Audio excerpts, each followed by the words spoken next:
Hello friends, ಹೇಗಿದ್ದೀರಾ ಎಲ್ಲರೂ? Welcome back to my YouTube channel. ಯಾರೆಲ್ಲ ನನ್ನ ಚಾನಲ್ ಸಬ್ಸ್ಕ್ರೈಬ್ ಮಾಡ್ಕೊಂಡಿದ್ದೀರಾ ಎಲ್ರಿಗೂ ತುಂಬ ಥ್ಯಾಂಕ್ಸ್. ಯಾರಿನ ಸಬ್ಸ್ಕ್ರೈಬ್ ಮಾಡ್ಕೊಳ್ಳದೆ ನೋಡ್ತಾ ಇದ್ದೀರಾ, ಪ್ಲೀಸ್ ಸಬ್ಸ್ಕ್ರೈಬ್ ಮಾಡ್ಕೊಳ್ಳಿ. ಹಾಗೆ ಪಕ್ಕದಲ್ಲಿರೋ ಬೆಲ್ ಐಕನ್ ಪ್ರೆಸ್ ಮಾಡಿ, ಸೊ ನಾನು ಯಾವುದೇ ವಿಡಿಯೋ ಹಾಕಿದ್ರೂ ನೋಟಿಫಿಕೇಷನ್ ಬರುತ್ತೆ. ಬನ್ನಿ ಇವತ್ತಿನ ವ್ಲಾಗ್ ಸ್ಟಾರ್ಟ್ ಮಾಡೋಣ. ಇವತ್ತು ನಾನು ಲಾಸ್ಟ್ ವ್ಲಾಗಲ್ಲೇ ಹೇಳಿದ್ದೀನಿ, ಇವತ್ತು ನನ್ನ ಹಸ್ಬೆಂಡ್ ಬರ್ಡೇ ಇದೆ ಅಂತ ಹೇಳಿಬಿಟ್ಟು. ಇವತ್ತು ಬರ್ಡೇ ವ್ಲಾಗ್ ಆಗಿರುತ್ತೆ. ನಾವು ಹೇಗೆ ಸೆಲೆಬ್ರೇಟ್ ಮಾಡಿದ್ವಿ ಅನ್ನೋದೆಲ್ಲ ನಿಮಗೆ ಈ ವ್ಲಾಗಲ್ಲಿ ಗೊತ್ತಾಗುತ್ತೆ. ಬನ್ನಿ. ಫಸ್ಟ್ಗೆ ನನ್ನ ಮಕ್ಕಳು, ನನ್ನ ಹಸ್ಬೆಂಡ್ ಎದ್ದು ಬಂದಿದ ತಕ್ಷಣ ನೋಡಿ ಅವರಿಬ್ಬರು ಸೇರಿಕೊಂಡು ನನ್ನ ದೊಡ್ಡ ಮಗಳು ಅವ್ರ ಅಪ್ಪಂಗೆ ಬರ್ಡೇ ವಿಶಸ್ ಅಂದರೆ ಗ್ರೀಟಿಂಗ್ ಕಾರ್ಡ್ ಆಗಿರ್ಬೋದು, ಕೇಕ್, ಆ ಥರದ್ದೆಲ್ಲ ನನ್ನ ಹಸ್ಬೆಂಡ್ ಇಷ್ಟಪಡೋದಿಲ್ಲ. ಅವ್ರು ಯಾವಾಗಲೂ ಒಂದೇ ಡೈಲಾಗ್ ಹೇಳೋದು, ನಾನು ಬೇರೆಯವ್ರಿಗೆ ಸೆಲೆಬ್ರೇಟ್ ಮಾಡೋಕ್ಕೆ ಇಷ್ಟಪಡ್ತೀನಿ, ನನಗೆ ಈ ಸೆಲೆಬ್ರೇಷನ್ಸ್ ಎಲ್ಲ ಇಷ್ಟ ಆಗಲ್ಲ ಅಂತ ಹೇಳಿಬಿಟ್ಟು. ಬಟ್ ನನ್ನ ಮಕ್ಕಳು ತುಂಬ ಕ್ಯೂಟಾಗಿ ಅವ್ರ ಅಪ್ಪನಿಗೆ ಗಿಫ್ಟ್ ಮಾಡಿದರು. ಅವ್ರಿಗೆ ತುಂಬಾ ಖುಷಿ ಆಯಿತು. ಸೊ ಅದ್ರ ಜೊತೆಗೆ ಬ್ರೇಕ್ಫಾಸ್ಟು ನಾನು ಅದು ಕೂಡ ಲಾಸ್ಟ್ ವ್ಲಾಗಲ್ಲಿ ಹೇಳಿದ್ದೆ, ಅವ್ರಿಗೆ ಇಷ್ಟ ಅಂತ ಹೇಳ್ಬಿಟ್ಟು ಅವಕಾಡೋದು ನಾನು ಲಾಸ್ಟ್ ವ್ಲಾಗ್ಗಳಲ್ಲೂ ರೆಸಿಪಿ ಶೇರ್ ಮಾಡಿದ್ದೆ. ಸೊ ಅದನ್ನೇ ಬ್ರೇಕ್ಫಾಸ್ಟ್ ಆಗಿ ಮಾಡ್ತಾ ಇದ್ದೀನಿ. ನೋಡ್ತಾ ಇರ್ಬೋದು. ಏನಂದರೆ ಫಸ್ಟು ಅವಕಾಡೋಸ್ ಕಟ್ ಮಾಡಿಕೊಂಡು ಈ ಥರ ಮ್ಯಾಶ್ ಮಾಡಿಟ್ಟೆ, ಅದು ಅರ್ಧ ನಿಂಬೆಹಣ್ಣು ಕೂಡ ಹಾಕಿದ್ದೀನಿ. ಅದ್ರ ಜೊತೆಗೆ ನಾನು ಲಾಸ್ಟ್ ವ್ಲಾಗಲ್ಲಿ ಈರುಳ್ಳಿ ಕಟ್ ಮಾಡಿಬಿಟ್ಟು ನೀರಿಗೆ ಹಾಕಿದ್ದೆ. ನೋಡೋಣ, ರಾ ಹಾಕಿ ನೋಡೋಣ ಹಿಂಗಿರುತ್ತೆ ಟೇಸ್ಟು ಅಂತ ಟ್ರೈ ಮಾಡೋಣ ಅಂತ ಹಾಕ್ತಾಯಿದ್ದೀನಿ. ಹೇಳ್ತೀನಿ ಏನಾಗುತ್ತೆ ಅಂತ. ಅದ್ರ ಜೊತೆಗೆ ಟೊಮೆಟೊನೂ ಅಷ್ಟೇ, ಲಾಸ್ಟ್ ಟೈಮು ಸೀಡ್ಸ್ ದಪ್ಪ ಆಯಿತು ಅಂತ ಅದು ಕೂಡ ತೆಗೆದಿದ್ದೆ. ಸೊ ಸೀಡ್ಸ್ ಏನಿರಲಿಲ್ಲ, ಅದಕ್ಕೆ ಹಾಗೆ ಹಾಕ್ತಾಯಿದ್ದೀನಿ. ಕೊನೆಗೆ ಟೊಮೆಟೊ ಕೂಡ ಹಾಕಿದ್ಮೇಲೆ ಕೊತ್ತಂಬರಿ ಸೊಪ್ಪು ಕೂಡ ನೀಟಾಗಿ ಸಣ್ಣಗೆ ಹಚ್ಬಿಟ್ಟು ಮಿಕ್ಸ್ ಮಾಡೋದು. ಲಾಸ್ಟಲ್ಲಿ ಸ್ವಲ್ಪ ಉಪ್ಪು ಮತ್ತು ಜೀರಿಗೆ ಇದಿಷ್ಟು ಹಾಕ್ಕೊಂಡು ಮಿಕ್ಸ್ ಮಾಡಿಕೊಂಡ್ರೆ ರೆಡಿ ಆಗುತ್ತೆ. ಈರುಳ್ಳಿ ಈ ಥರ ಹಾಕೋದ್ರಿಂದ ಟೇಸ್ಟು ತಿನ್ನಬೇಕಾದ್ರೆ ಚೆನ್ನಾಗಿರುತ್ತೆ. ಏನಂತ ಅಂದರೆ ತಿಂದಾಗಿದ್ದು 1 ಅವರ್ ಆದರೂ ಕೂಡ ಆ ಈರುಳ್ಳಿ ಏನು ತಿಂದಿರ್ತೀವಲ್ವ, ನಾಲ್ಗೆಲ್ಲ ಉರಿತಾ ಇರುತ್ತೆ, ಒಂಥರ ಗೊತ್ತಲ್ವಾ ಈರುಳ್ಳಿದು ರಾ ಸ್ಮೆಲ್ ಈ ಥರದ್ದೆಲ್ಲ ಇರುತ್ತೆ. ಸೊ ಅದರಿಂದ ನೀರಿಗೆ ಹಾಕ್ಬಿಟ್ಟು ಈ ಥರ ಮಾಡೋದೇ ಬೆಸ್ಟು. ಸೊ ಇದು ನಾನು 2 ಥರ ಮಾಡಿ ನಿಮಗೆ ನೀಟಾಗಿ ರಿವ್ಯೂ ಕೊಟ್ಟಿದ್ದೀನಿ. ಸೊ ಟ್ರೈ ಮಾಡೋಂಗಿದ್ರೆ ಪಕ್ಕ ನೀರಿಗೆ ಹಾಕ್ಬಿಟ್ಟೆ ಮಾಡಿ. ಸೊ ಸೀಡ್ಸು ದಪ್ಪ ಇಲ್ಲ ಅಂದರೆ ಟೊಮೆಟೊ ಕೂಡ ಇದೇ ಥರ ಹಚ್ಬಿಟ್ಟು ಹಾಕಿ ಮಾಡ್ಬೋದು. ಮಕ್ಕಳು ಚಪಾತಿಲಿ ಇಷ್ಟಪಡಲಿಲ್ಲ ಲಾಸ್ಟ್ ಟೈಮ್, ಅದಕ್ಕೋಸ್ಕರ ಡಾರಿಟೋಸ್ ಚಿಪ್ಸ್ ತೊಗೊಂಡು ಬಂದಿದ್ದೆ ಅಲ್ವಾ.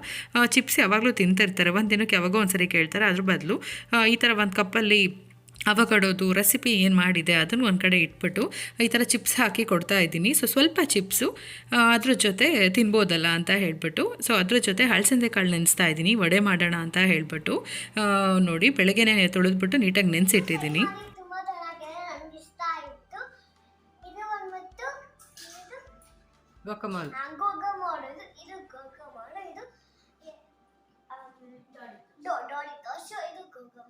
ಹೆಂಗೆ ತಿನ್ನೋದು ತೋರ್ಸಪ್ಪ. ಜಾಸ್ತಿ ಎತ್ಕೊಬೇಕು. ಇಷ್ಟ ಆಯ್ತಾ ನಿಂಗೆ? ಓಕೆ ಪುಟ್ಟ. ಬ್ರೇಕ್ಫಾಸ್ಟ್ ಆದಮೇಲೆ ಲಾಸ್ಟ್ ವ್ಲಾಗಲ್ಲಿ ನಾನು ಕಬಾಬ್ ಈ ಥರ ನಾನ್ ವೆಜ್ ಮಾಡಿದ್ದೆ. ನಾನ್ ವೆಜ್ ಮಾಡಿದ ನೆಕ್ಸ್ಟ್ ದಿನ ಈ ಥರ ಡೀಪ್ ಕ್ಲೀನ್ ಮಾಡ್ತೀನಿ, ಸ್ಟವ್ವು ಕಿಚನ್ ಎಲ್ಲ ನೋಡ್ತಾ ಇರ್ಬೋದು. ಮತ್ತು ಫ್ರೆಂಚ್ ಫ್ರೈಸ್ ಇದೆಲ್ಲ ಬರೀ ಎಣ್ಣೆ ಐಟಮೇ ಆಗಿತ್ತು ಹಿಂದಿನ ದಿನ. ಸೊ ಅದರಿಂದ ಕಂಪ್ಲೀಟಾಗಿ ಈ ಥರ ಸ್ಪ್ರೇ ಎಲ್ಲ ಹಾಕಿ ಕ್ಲೀನ್ ಮಾಡ್ತಾ ಇದ್ದೀನಿ. ನೋಡಿ ಕ್ಲೀನ್ ಆದಮೇಲೆ ಹೇಗಿದೆ ಕಿಚನ್ ಅಂತ ಹೇಳ್ಬಿಟ್ಟು. ಇದು ಸ್ವಲ್ಪ ಕಷ್ಟನೇ, ನಮ್ಮ ಇಂಡಿಯಾ ಗ್ಯಾಸ್ ಸ್ಟವ್ಗೆ ಕಂಪೇರ್ ಮಾಡೋಕ್ಕೋದ್ರೆ ಸ್ವಲ್ಪ ಕ್ಲೀನಿಂಗ್ ಎಲ್ಲ ಕಷ್ಟನೇ. ಅದ್ರ ಜೊತೆಗೆ ನೋಡಿ ಒಂದು ತೊಳೆದಿದ್ದೆಲ್ಲ ಡಿಶ್ ವಾಷರಲ್ಲಿ ಇಟ್ಟಿದ್ದೀನಿ. ಗ್ಯಾಸ್ ಏನಿದೆ ಅದು ಮಾತ್ರ, ಅಂದರೆ ಎಲೆಕ್ಟ್ರಿಕ್ ಸ್ಟವ್ ಏನಿದೆ ಅದು ಮಾತ್ರ ಸಪ್ರೇಟಾಗಿ ಇಟ್ಟಿದ್ದೀನಿ. ಸೊ ನೋಡಿ ಡ್ರೈ ಆದಮೇಲೆ ಅದು ಕೂಡ ಫಿಕ್ಸ್ ಮಾಡಿದೆ. ಫೈನಲಾಗಿ ಈ ಥರ ಕಾಣಿಸ್ತಾ ಇದೆ. ಮತ್ತು ಇದ್ರ ಜೊತೆಗೆ ನೋಡ್ತಾ ಇರ್ಬೋದು, ಈಗ ಟಯರ್ಡ್ ಆಗಿತ್ತು. ಮೋರೋವರ್ ಇವತ್ತು ನನ್ನ ಹಸ್ಬೆಂಡ್ ಬರ್ಡೇ ಆಗಿದ್ದರಿಂದ ಫೋನ್ ಕಾಲ್ಸ್ ಜಾಸ್ತಿ ಇತ್ತು. ಎಲ್ಲ ನಮ್ಮ ಮಾವನ ಮನೆಯಿಂದ ಮತ್ತು ವಿನಯವರ ಅಕ್ಕಂದಿರು, ಅಜ್ಜಿ, ಮಕ್ಕಳು ಎಲ್ಲರೂ ತುಂಬ ಮಾತಾಡಿ ಒಂದಷ್ಟೊತ್ತಾಯಿತು. ಅದಾದಮೇಲೆ ನಾನು ಕಾಫಿಗೆ ಇಡ್ತಾ ಇದ್ದೀನಿ. ಬ್ರೇಕ್ಫಾಸ್ಟ್ ಆದಮೇಲೆ ಕಾಫಿ ಏನು ಕುಡ್ದಿರಲಿಲ್ಲ ಅಲ್ವಾ, ಅದಕ್ಕೋಸ್ಕರ ಕಾಫಿ ಫಿಲ್ಟರ್ ತಂದಿದ್ದೆ ಎಲ್ಲ ಲಾಸ್ಟ್ ವ್ಲಾಗಲ್ಲಿ ತೋರಿಸಿದ್ದೀನಿ. ಸೊ ಅದಕ್ಕೆ ಡಿಕಾಕ್ಷನ್ ರೆಡಿ ಮಾಡ್ತಾ ಇದ್ದೀನಿ. ಮತ್ತು ಬಂಗಾರ ಕೂಡ ಅಮ್ಮ ನನಗೂ ಕಾಫಿ ಬೇಕು ಪ್ಲೀಸ್ ಕೊಡ್ತೀರಾ ಅಂದ್ಕೊಂಡು ಬಂದಳು. ಈ ನಡುವೆ ಸ್ವಲ್ಪ ಅವಾಗವಾಗ ಈ ರಜಾ ಬಂದಮೇಲೆ ಕೇಳ್ತಾಳೆ, ಹೋಗ್ಲಿ ಪಾಪ ಅಂತ ಹೇಳ್ಬಿಟ್ಟು ಒಂದು ಸ್ವಲ್ಪ ಕೊಟ್ಟೆ. ಅದು ಪುಟ್ಟದಿದು 1-3 ಸ್ಪೂನ್ ಕಾಫಿ ಪೌಡರ್ ಅಷ್ಟೇ ಆಗುತ್ತೆ. ಇದು 1 ಟೈಮ್ಗೆ ಕರೆಕ್ಟಾಗಿರುತ್ತೆ ಅಂತಲೇ ತೊಗೊಂಡಿದ್ದು. ತುಂಬ ಜಾಸ್ತಿ ಆದರೆ ಏನು ಮಾಡ್ತೀವಿ, ಜಾಸ್ತಿ ಡಿಕಾಕ್ಷನ್ ಮಾಡ್ತೀವಿ. ಸೊ ಅದು ಫ್ರೆಶ್ ಆಗಿರೋದಿಲ್ಲ, ಅದಕ್ಕೋಸ್ಕರ ಅದ್ರ ಜೊತೆ 3 ಜನಕ್ಕೂ ಕಾಫಿ ಮಾಡಿಕೊಂಡು ಆದಂಗೆ ಒಂದು ಗ್ಲಾಸು ಹಾರ್ಲಿಕ್ಸ್ ಕೊಟ್ಟೆ. ಕುಡ್ದಿದ್ದಾದಮೇಲೆ ಮತ್ತೆ ಅಡುಗೆ ಶುರು ಮಾಡ್ಕೋತಾ ಇದ್ದೀನಿ. ಇನ್ನು ಕಡೆ ಏಲಕ್ಕಿ ಪುಡಿ ರೆಡಿ ಮಾಡ್ಕೊತಾ ಇದ್ದೀನಿ. ಏಲಕ್ಕಿ ಇಲ್ಲಿ ಕುಟ್ಟೋದು ಅಷ್ಟು ನೀಟಾಗಿ ಪುಡಿ ಆಗಲ್ಲ, ಅದರಿಂದ ಸಕ್ಕರೆ ಹಾಕ್ಕೊಂಡು ಮಾಡಿಕೊಂಡೆ. ಮತ್ತು ಪಾಯಸಕ್ಕೆ ನಾನು 1 ಕಪ್ಪಷ್ಟು ಹೆಸರು ಬೇಳೆ ತೊಗೊಂಡಿದ್ದೀನಿ. ಸ್ವಲ್ಪ ಡಿಫ್ರೆಂಟಾಗಿ ಮಾಡ್ತಾಯಿದ್ದೀನಿ, ನೋಡಿ ನಿಮ್ಗೆ ಇಷ್ಟ ಆಗ್ಬೋದು. ಹೆಸರು ಬೇಳೆನ ಈ ಥರ ಡ್ರೈ ರೋಸ್ಟ್ ಮಾಡ್ಕೊಬೇಕು. ಎಲ್ಲಿವರೆಗೂ ಅಂದರೆ ಅದು ಕೆಂಪು ಬಣ್ಣಕ್ಕೆ ತಿರುಗಬೇಕು, ಗಮ್ಮಂತ ಸ್ಮೆಲ್ ಬರುತ್ತೆ, ಅಲ್ಲಿವರೆಗೂ ನೀಟಾಗಿ ಹುರ್ಕೋಬೇಕಾಗತ್ತೆ. ನೋಡಿ ಈ ಥರ. ಇದಾದಮೇಲೆ ನೀಟಾಗಿ ತೊಳೆದ್ಬಿಟ್ಟು ಶಾವಿಗೆ ಎಲ್ಲ ಹುರ್ಕೊಳ್ಳೋದ್ರಷ್ಟರಲ್ಲಿ ನೆನೆಯೋಕ್ಕೆ ಇಡಬೇಕು. ಒಂದು ಕಡೆ ಬೌಲಲ್ಲಿ ನೋಡಿ ನಾನು ವಾಶ್ ಮಾಡಿ ನೀಟಾಗಿ ನೀರು ಹಾಕಿ ನೆನೆಯೋಕೆ ಇಟ್ಟಿದ್ದೀನಿ. ಇನ್ನೊಂದು ಕಡೆ ಅದೇ ಕಪ್ಪಲ್ಲಿ ನಾನು ಏನು ಕಪ್ಪಲ್ಲಿ ತೊಗೊಂಡಿದ್ದೆ ಅಲ್ವ ಅದೇ ಕಪ್ಪಲ್ಲಿ ಶಾವಿಗೆ ತೊಗೊಳ್ಬೇಕು. ಶಾವಿಗೆ ತೊಗೊಂಡು ಇಟ್ಕೊಂಡಿದ್ದೀನಿ, ತೋರಿಸ್ತೀನಿ. ಅದು ತುಪ್ಪ ಹಾಕಿಡ್ತಾ ಇದ್ದೀನಿ. ತುಪ್ಪಕ್ಕೆ ನಾನು ಡ್ರೈ ಫ್ರೂಟ್ಸು ಏನಿದೆ ಬಾದಾಮಿ ಮತ್ತು ಗೋಡಂಬಿ ಮತ್ತು ದ್ರಾಕ್ಷಿ ತೊಗೊಂಡಿದ್ದೀನಿ.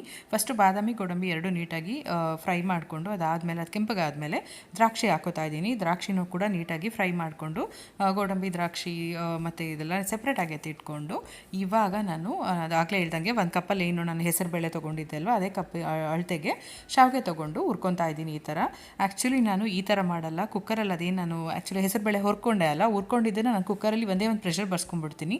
ಅದು ತುಂಬ ಸಿಂಪಲ್ ಕ್ವಿಕ್ಕಾಗಿ ಆಗುತ್ತೆ. ಇದು ನಾನು ನಿಮಗೆ ತೋರ್ಸೋದಕ್ಕೋಸ್ಕರ ಮಾಡ್ತಾ ಇರೋದು, ಬಟ್ ಇದು ಸ್ವಲ್ಪ ಲಾಂಗ್ ಪ್ರೋಸೆಸ್ ಅನಿಸ್ತು. ನಿಮ್ಗೆ ಬೇಕಾದರೆ ಒಂದು ವಿಷಲ್ ಹಾಕಿಸ್ಕೊಂಡ್ಬಿಡಿ.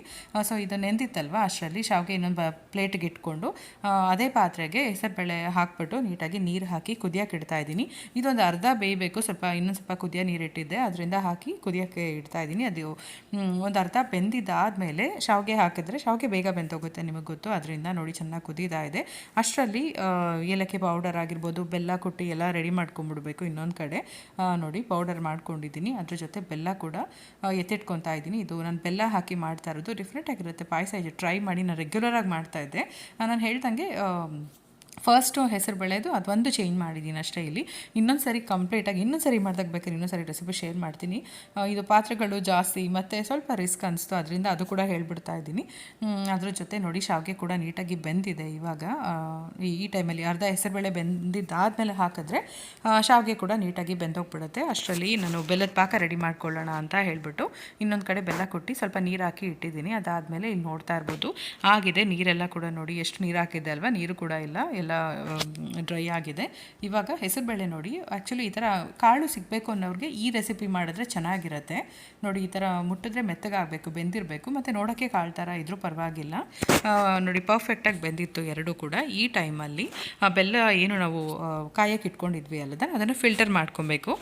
ಏನಂದರೆ ಕಲ್ಲಿರುತ್ತೆ ಅನ್ನೋದಕ್ಕೋಸ್ಕರ ಅಷ್ಟೇ, ಬಟ್ ಪರವಾಗಿಲ್ಲ, ಇಲ್ಲಿ ಒಂದು ಚೂರು ಕಲ್ಲಿರಲಿಲ್ಲ, ಕ್ಲೀನಾಗಿರುತ್ತೆ ಬೆಲ್ಲ. ಸೊ ಆದರೂ ಒಂದು ಸರಿ ಯಾಕೆ ಅಂತ ಹೇಳ್ಬಿಟ್ಟು ಹಂಗೆ ಮಾಡ್ಕೊಂಡಿದ್ದು. ಅದಾದಮೇಲೆ ಲಾಸ್ಟಲ್ಲಿ ಏಲಕ್ಕಿ ಪೌಡರ್ ಹಾಕೋತಾ ಇದ್ದೀನಿ.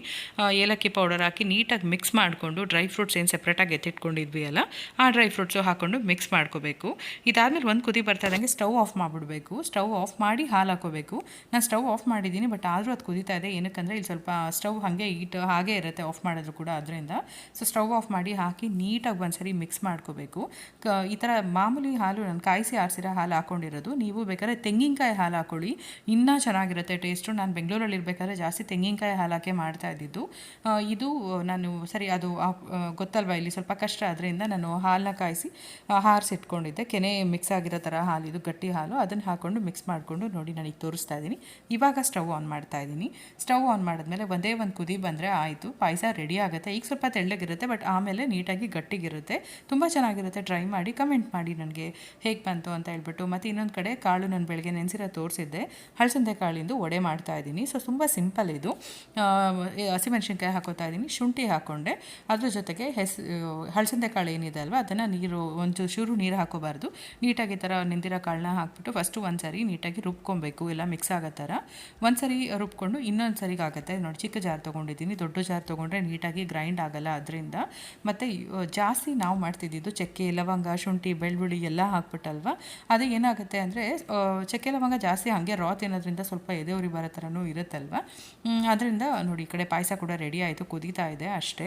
ಇನ್ನೊಂದು ಕಡೆ ನಾನು ಮಿಕ್ಸಿಗೆ ಹಾಕ್ಕೊಂಡು ರೆಡಿ ಮಾಡ್ಕೋತಾ ಇದ್ದೀನಿ. ಸೊ ಅದರಿಂದ ಚಕ್ಕೆ ಲವಂಗ ಏನೂ ಇಲ್ಲ, ಈ ಥರ ಕೂಡ ಮಾಡಿ ತುಂಬ ಚೆನ್ನಾಗಿರುತ್ತೆ, ತುಂಬ ಟೇಸ್ಟಿಯಾಗಿ ಕೂಡ ಬರುತ್ತೆ. ಸೊ ಇದು ಡಿಫ್ರೆಂಟ್ ರೆಸಿಪಿ ಅಂತ ನಿಮ್ಮ ಹತ್ರ ಕೂಡ ಶೇರ್ ಮಾಡ್ತಾ ಇದ್ದೀನಿ. ನೋಡಿ ಫಸ್ಟ್ ರೌಂಡು ನೀಟಾಗಿ ರುಬ್ಬಿ ಹಾಕೋತಾ ಇದ್ದೀನಿ. ಇನ್ನೊಂದು ಸರಿ ಏನು ಉಳಿದಿದ್ದ ಕಾಳು ಏನಿದೆ ಅದನ್ನು ಕೂಡ ಹಾಕೋತಾ ಇದ್ದೀನಿ. ನಾನು ಒಂದು ಟೈಮ್ಗೆ ಆಗಷ್ಟು ಮಾತ್ರ ಮಾಡಿದ್ದೀನಿ, ಯಾಕಂದರೆ ಈ ಹಲಸಿಂದೆ ಕಾಳ್ದು ಏನಂದರೆ ಫ್ರಿಜ್ಗೆಲ್ಲ ಎತ್ತಿಟ್ಟು ಮತ್ತು ಇನ್ನೊಂದು ದಿನಕ್ಕೆ ಹಾಕ್ಕೊಂಡ್ರೆ ಚೆನ್ನಾಗಿರೋದಿಲ್ಲ. ಅಳತೆಗೆ ಎಷ್ಟು ಬೇಕಾಗುತ್ತೆ ಅಷ್ಟೇ ನೋಡಿ ಹಾಕ್ಕೊಂಡ್ರೆ ಆಯಿತು. ಸೊ ಅದಾದಮೇಲೆ ಉಪ್ಪು ಹಾಕ್ಕೊಂಡೆ, ಉಪ್ಪು ಹಾಕ್ಕೊಂಡ್ಮೇಲೆ ಸ್ವಲ್ಪ ಜೀರಿಗೆ ಹಾಕ್ಕೊಂಡೆ, ಅದಾದಮೇಲೆ ಅಚ್ಕಾರದ ಪೌಡರ್ ಹಾಕ್ಕೊಂಡೆ. ಹಸಿಮೆಣಸಿನ್ಕಾಯಿ ಎರಡೇ ಹಾಕಿದ್ದೀನಿ, ಅದರಿಂದ ಅಚ್ಕಾರದ ಪೌಡರ್ ಹಾಕ್ಕೊಂಡಿದ್ದು. ಮತ್ತು ಒಂದು ಸ್ಪೂನಷ್ಟು ಧನಿಯಾ ಪೌಡರು ಮತ್ತು ಕಸೂರಿ ಮೇಥಿ ಹಾಕೋತಾ ಇದ್ದೀನಿ. ಕಸೂರಿ ಮೇಥಿ ಈ ಥರ ನೀಟಾಗಿ ಪೌಡರ್ ಮಾಡಿ ಹಾಕ್ಕೊಂಡ್ರೆ ಒಂದು ಡಿಫ್ರೆಂಟಾಗಿರೋ ಫ್ಲೇವರ್ ಬರುತ್ತೆ. ಸೊ ಅದು ಚೆನ್ನಾಗಿರುತ್ತೆ, ನೀವು ಟ್ರೈ ಮಾಡಿ ನೋಡಿ. ಅದ್ರ ಜೊತೆಗೆ ಈರುಳ್ಳಿ ಮತ್ತು ಕೊತ್ತಂಬರಿ ಸೊಪ್ಪು ಹಾಕ್ಕೊಂಡು ನೀಟಾಗಿ ಮಿಕ್ಸ್ ಮಾಡ್ಕೋತಾ ಇದ್ದೀನಿ. ಸೊ ತುಂಬ ಸಿಂಪಲ್, ಗೊತ್ತಾಯ್ತಲ್ವ ಇಂಗ್ರೀಡಿಯೆಂಟ್ಸ್ ಏನು ಅಂತ ಹೇಳಿಬಿಟ್ಟು. ಸೊ ಅದ್ರ ಜೊತೆಗೆ ನೀಟಾಗಿ ಒಂದು ಕಡೆ ಎಣ್ಣೆ ಕಾಯಕ್ಕೆ ಇಟ್ಕೊಂಡಿದ್ದೀನಿ, ಇನ್ನೊಂದು ಕಡೆ ನೀಟಾಗೆಲ್ಲ ಮಿಕ್ಸ್ ಮಾಡ್ಕೋತಾ ಇದ್ದೀನಿ. ನೋಡಿ ವಡೆ ಶೇಪ್ ಬರೋ ಥರ ನೀಟಾಗಿ ಕಲಿಸ್ಕೊಂಡು ಕಾಯ್ದಿರೋ ಎಣ್ಣೆ ಮೀಡಿಯಮ್ ಫ್ಲೇಮಲ್ಲಿ ಇಟ್ಕೊಂಡು ಈ ಥರ ತಟ್ಟಿ ಹಾಕೋಬೇಕು. ಒಂದೇ ಒಂದು ತೋರಿಸ್ತಾ ಇದ್ದೀನಿ ನೋಡಿ ನಾನು ಹೇಗೆ ತಟ್ತೀನಿ ಅಂತ ಹೇಳಿಬಿಟ್ಟು. ಅಷ್ಟೇ, ವೆರಿ ಸಿಂಪಲ್, ತುಂಬ ಟೇಸ್ಟಿಯಾಗಿತ್ತು. ನೀವು ಟ್ರೈ ಮಾಡಿ. ಬಟ್ ನಮ್ಮ ಮನೇಲಿ ಸ್ವಲ್ಪ ನನಗೆ ನನ್ನ ಹಸ್ಬೆಂಡ್ಗೆ ಅಂದರೆ ಚಕ್ಕೆ ಲವಂಗ ಎಲ್ಲ ಇದ್ದರೆ ಇನ್ನೂ ಚೆನ್ನಾಗಿರ್ತಿತ್ತು ಅಂತ ನಮ್ಗೆ ನಾರ್ಮಲ್ ಟೇಸ್ಟೇ ಅಂತ ಅನಿಸ್ತು. ಬಟ್ ಓಕೆ, ಬಟ್ ಇದು ಚೆನ್ನಾಗಿತ್ತು, ಟ್ರೈ ಮಾಡಿ. ತುಂಬ ಹೆಲ್ದಿ ರೆಸಿಪಿ, ತುಂಬ ಟೇಸ್ಟಿಯಾಗಿತ್ತು. ಮಕ್ಳಿಗಂತೂ ತುಂಬಾ ಇಷ್ಟ ಆಯಿತು. ನೋಡಿ ವಡೆ ರೆಡಿ ಆಯಿತು. ಹಾಕಿದ ತಕ್ಷಣ ತಿರುಗಿಸ್ಬಾರ್ದು, 1-2 ಮಿನಿಟ್ಸ್ ಬಿಟ್ಟು ಸ್ವಲ್ಪ ಗೋಲ್ಡನ್ ಕಲರ್ ಬಂದಿದ್ದಾದಮೇಲೆ ಇನ್ನೊಂದು ಕಡೆ ತಿರುಗಿಸಿ ನೀಟಾಗಿ ಬೇಯಿಸ್ಕೊಬೇಕಾಗುತ್ತೆ. ಮೀಡಿಯಮ್ ಫ್ಲೇಮಲ್ಲೇ ಬೇಯಿಸ್ಕೊಬೇಕು ವಡೆ, ಇಲ್ಲ ಒಳಗೆ ಹಸಿ ಹಸಿ ಇರುತ್ತೆ ಅದರಿಂದ. ಸೊ ಇನ್ನೊಂದು ರೌಂಡ್ ಹಾಕ್ಕೊಂಡೆ ನೋಡಿ. ಇದು 2 ರೌಂಡು ಹಾಕಷ್ಟು ನಾನು ಮಾಡಿದ್ದು. ನೀವು ನೋಡಿದ್ರೆ ಚಿಕ್ಕಗೆ 1 ಕಪ್ಪಲ್ಲಿ 1 ಕಪ್ ಹಾಕಿದ್ದಷ್ಟೇ. ನೋಡಿ ಓಪನ್ ಮಾಡ್ತೀನಿ. ಎಷ್ಟು ಕ್ರಿಸ್ಪಿಯಾಗಿ ಸಾಫ್ಟಾಗಿ ತುಂಬ ಚೆನ್ನಾಗಿ ಬಂದಿತ್ತು. ಸಾಫ್ಟ್ ಅಲ್ಲ, ಕ್ರಿಸ್ಪಿಯಾಗಿ ಬಂದಿತ್ತು, ಚೆನ್ನಾಗಿತ್ತು. ಸೊ ನೀವು ಟ್ರೈ ಮಾಡಿ ಹೇಗೆ ಬಂತು ಅಂತ ನಾನು ಕಮೆಂಟ್ ಮಾಡಿ. ಅದ್ರ ಜೊತೆಗೆ ನೋಡಿ ಪಾಯಸ ಎಷ್ಟು ಗಟ್ಟಿಯಾಗಿದೆ, ತುಂಬ ಚೆನ್ನಾಗಿತ್ತು.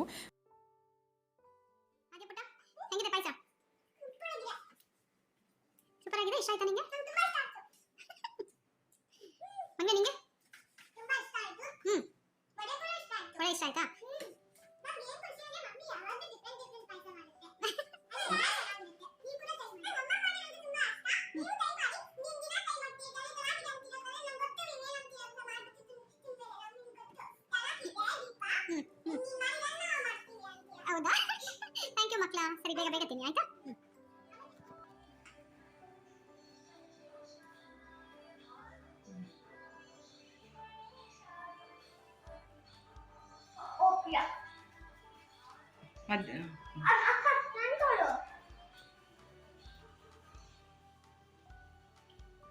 ಅಮ್ಮನ ದೇವರಿಗೆ ತುಂಬಾ ಇಷ್ಟ. ಇವತ್ತು ಬೆಳಗ್ಗೆನೇ ಎಲ್ಲರಿಗೂ ಹರಳೆಣ್ಣೆ ಹಾಕಿದ್ದೆ, ಅದರಿಂದ ನಾನು ಕೂಡ ಹಾಕ್ಕೊಂಡಿದ್ದೆ. ಅದಾದಮೇಲೆ ಮಕ್ಳದ್ದು ಊಟ ಎಲ್ಲ ಆಗಿದ್ದಾದಮೇಲೆ ಸ್ವಲ್ಪ ಹೊತ್ತಿಗೆ ಕರ್ಕೊಂಡೋಗಿ ಇಬ್ರಿಗೂ ಸ್ನಾನ ಮಾಡಿಸಿ ರೆಡಿ ಮಾಡಿಬಿಟ್ಟು ನಾನು ಸ್ನಾನ ಮಾಡ್ಕೊಂಡು ಬಂದು ಪೂಜೆ ಮಾಡಿದೆ. ಅದ್ರ ಜೊತೆಗೆ ಅವರಿಬ್ಬರು ಯಾವಾಗಲೂ ನಾನು ಪೂಜೆ ಮಾಡಬೇಕಾದ್ರೆ ಅವ್ರಿಗೆ ಮಾಡೋಕ್ಕೆ ಇಷ್ಟ. ಅವ್ರ ಅಪ್ಪ ಮಾಡಬೇಕಾದ್ರೆ ಹೋಗಲ್ಲ, ನಾನು ಪೂಜೆ ಮಾಡಬೇಕಾದ್ರೆ ಬರ್ತಾರೆ. ಸೊ ಅದರಿಂದ ಅವ್ರಿಗೂ ಕೊಡ್ತೀನಿ. ತುಂಬ ನೀಟಾಗಿ ಭಕ್ತಿಯಿಂದ ಪೂಜೆ ಮಾಡ್ತಾರೆ, ದೇವ್ರಂದ್ರೆ ಅವ್ರಿಗೆ ತುಂಬಾ ಇಷ್ಟ. ಸೊ ಅದು ನೋಡಿ ನನಗೆ ತುಂಬ ಖುಷಿ ಆಗುತ್ತೆ. ಇದೆಲ್ಲ ನಾನು ಹೇಳಿ ಮಾಡಿಸೋದಿಲ್ಲ, ಚಿಕ್ಕ ಮಕ್ಕಳಲ್ಲಿ ಹೇಳ್ಕೊಟ್ಟಿದ್ದಷ್ಟೇ. ಬಟ್ ಇವರು ಅವರೇ ಬಂದುಬಿಟ್ಟು ಇದೆಲ್ಲ ಮಾಡ್ತಿರ್ತಾರೆ. ಅದ್ರ ಜೊತೆ ನಮ್ಮ ಆದ್ಯ ನೋಡಿ 2-3 ಸರಿ ಸುತ್ತೋದು, ಕೈ ಮುಗಿಯೋದು ಮತ್ತು ನಮಸ್ಕಾರ ಮಾಡ್ಕೊಳ್ಳೋದು ಆ ಥರ ಮಾಡ್ತಿದ್ಲು. ಅದ್ರ ಜೊತೆಗೆ ತುಂಬ ಸುತ್ತುತ್ತಾ ಇದ್ಲಲ್ವ, ಅದಕ್ಕೆ ಬಂಗಾರು ಹೇಳ್ತಾ ಇದ್ಲು, ಈ ಥರ ಕೂತ್ಕೋ ಒಂದು ವೀಡಿಯೋ ಮಾಡ್ಕೊಳ್ಳೋಣ, ಇಲ್ಲ ಒಂದು ಫೋಟೋ ತೆಗಿಯೋಣ ಅಂತೆಲ್ಲ ಹೇಳ್ತಾ ಇದ್ಲು. ನೋಡಿ ಎಷ್ಟು ಇಷ್ಟ ನಮ್ಮ ಆದ್ಯಂಗೆ ಅಂದರೆ. ಬಂಗಾರಿಗೆ ಈ ಥರ ಇಷ್ಟ ಆಗೋದಿಲ್ಲ ಜಾಸ್ತಿ. ಆ್ಯಕ್ಚುಲಿ ಇದು ಅವಳದೇ ಲಂಗ ಬ್ಲೌಸು. ಆದ್ಯಂದು ಇದೇ ಥರ ಹೊಲಿಸಿದ್ವಿ. ಆದ್ಯಂದು ತುಂಬ ಚಿಕ್ಕದಾಗೋಯ್ತು, ಬಟ್ ಈಗ ಹಾಕೊಂಡಿರೋದು ಬಂಗಾರದು ಇದು. ಬಟ್ ನಮ್ಮ ಬಂಗಾರಿಗೆ ಸಿಂಪಲ್ ಆಗಿರೋಕ್ಕೆ ಇಷ್ಟಪಡ್ತಾಳೆ. ನೋಡಿ ಅವ್ರ ತಂಗಿಗಂದರೆ ಈ ಥರ ಎಲ್ಲ ತುಂಬ ಪ್ರೀತಿಯಿಂದ ರೆಡಿ ಮಾಡ್ತಾಳೆ, ಅವಳಿಗೆ ಸಖತ್ ಇಷ್ಟ ಆಗುತ್ತೆ. ನೋಡಿ ಎಷ್ಟು ಮುದ್ದಾಗಿ ಕಾಣಿಸ್ತಾ ಇದ್ದಾಳಲ್ವ ನಮ್ಮ ಆದ್ಯ. ನಂಗೆ ಗೊತ್ತು ನಿಮ್ಮೆಲ್ಲ ಇಷ್ಟಪಡ್ತೀರಾ ಅಂತ. ಹೇಗೆ ಕಾಣಿಸ್ತಾ ಇದ್ದಾಳೆ ಅಂತ ಕಮೆಂಟ್ ಮಾಡಿ. ಓಕೆನಾ? ಬನ್ನಿ ದೇವಸ್ಥಾನಕ್ಕೆ ಹೋಗೋಣ. Hello friends, welcome back. ಪೂಜೆ ಎಲ್ಲ ಆಯಿತು. ಮಧ್ಯಾಹ್ನ ಊಟ ಮಾಡಿಬಿಟ್ಟು ಕಿಚನ್ ಸ್ವಲ್ಪ ಕ್ಲೀನ್ ಮಾಡಿಬಿಟ್ಟು ಮಕ್ಳಿಗೆ ಸ್ನಾನ ಮಾಡಿಸಿ ನಾನು ಸ್ನಾನ ಮಾಡಿಕೊಂಡು ಪೂಜೆ ಎಲ್ಲ ಮಾಡಿದ್ದಾಯಿತು. ಇವಾಗ ದೇವಸ್ಥಾನಕ್ಕೆ ಹೋಗ್ತಾ ಇದ್ದೀವಿ. ಬೆಳಗ್ಗೆನೇ ಹೋಗಬೇಕಾಗಿತ್ತು ದೇವಸ್ಥಾನಕ್ಕೆ. ನನ್ನ ಹಸ್ಬೆಂಡ್ಗೆ ಮೀಟಿಂಗ್ ಇದ್ದಿದ್ದರಿಂದ ಸಾಯಂಕಾಲಕ್ಕೆ ಹಾಕ್ಕೊಂಡ್ವಿ. ಇವಾಗ ಹೋಗ್ತಾ ಇದ್ದೀವಿ. ಕರೆಕ್ಟಾಗಿ ಟೈಮ್ 6 o'clock. 5:30 ಪೂಜೆ ಆಯಿತು. ಇವಾಗ ಹೋಗ್ತಾ ಇದ್ದೀವಿ. ನಮ್ಮ ಮಕ್ಳು ನೋಡಿದ್ರಿ ಎಲ್ಲೋ ಎಷ್ಟು ಚೆನ್ನಾಗಿ ರೆಡಿ ಆಗಿದ್ದಾಳೆ ನಮ್ಮ ಆದ್ಯ. ನೋಡಿ